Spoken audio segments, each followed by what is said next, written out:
Around dawn this morning, 7 rockets hit residential buildings in the southern Ukrainian city of Zaporizhzhia. At least 3 people died. It's remarkable there weren't many more. This elderly resident, for example, survived the rubble of his home piled up on top of him. On the face of it, this was a militarily pointless strike. The ground floor, an upmarket wine and food shop, apartments above. At least there used to be. The city itself under Ukrainian control, the area south of it held by the Russians. Annexation rubber-stamped by a sham referendum last week. So the Ukrainian governor of Zaporizhzhia was on the scene of the strike this morning and said this. The enemy is terrorizing a peaceful population. We will hold on and we will win. All will be Ukraine. Yesterday, Vladimir Putin spoke about, quote, stabilizing the Ukrainian regions claimed by Moscow. For the family of this woman who died in the capital of Zaporizhzhia this morning, this is what stable looks like. About 30 miles south of here, the Zaporizhzhia nuclear plant in the Russian-held part of the region. Although run by Ukrainian technicians, yesterday the Kremlin officially announced that the plant should be operated by, quote, our relevant agencies. The head of the international atomic watchdog was in Kyiv today. He's headed to Moscow next as he tries to negotiate a demilitarized zone around the plant. We are continuing saying what needs to be done, which is basically avoid a nuclear accident at the plant, which is still a very, very clear possibility. There have been rapid Ukrainian gains in the south and northeast of the country as of late. Their advance in the Donbass, though, appears to be slowing down for now. This is the Ukrainian-held city of Bakhmut. Fierce fighting rages on its outskirts. The handful of people living on the river's east bank negotiate a broken bridge to collect humanitarian aid. People have all sorts of reasons for not leaving here. This is 60-year-old Nina's one.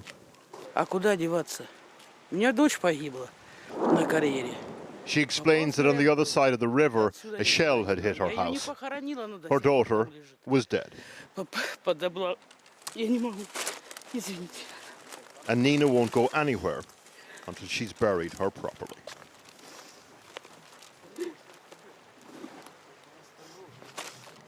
Well, earlier I spoke to Estonia's Foreign Minister Urmas Reinsalu, whose country borders Russia.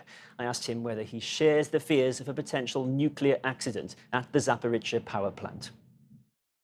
There are around 16 major civil nuclear facilities in Ukrainian territory, and Putin is, of course, capable to use all these objects as a tool of nuclear terror, and therefore what we need to do as a Western community is to ramp up against the aggressor and show our stronger determination than Putin tries by nuclear threat convince us.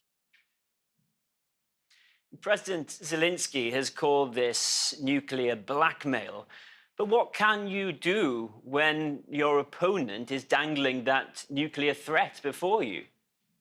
I think that we survived from the Cold War of nuclear deterrence policy against the Soviet Union.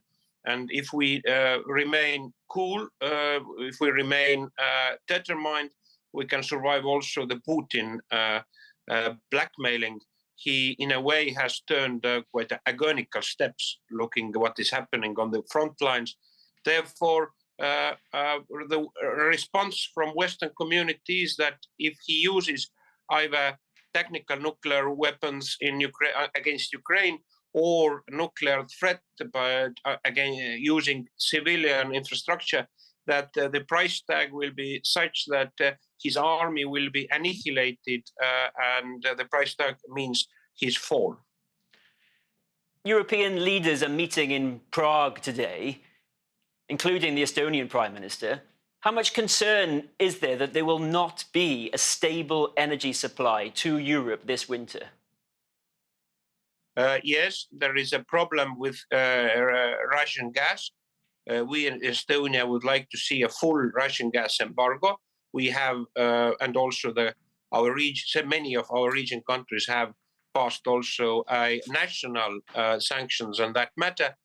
There are about the majority of European Union also gas reserves are full. And of course, it is going to be painful for customers, painful for companies, but we will survive because this is a question of our capability to defend values we share.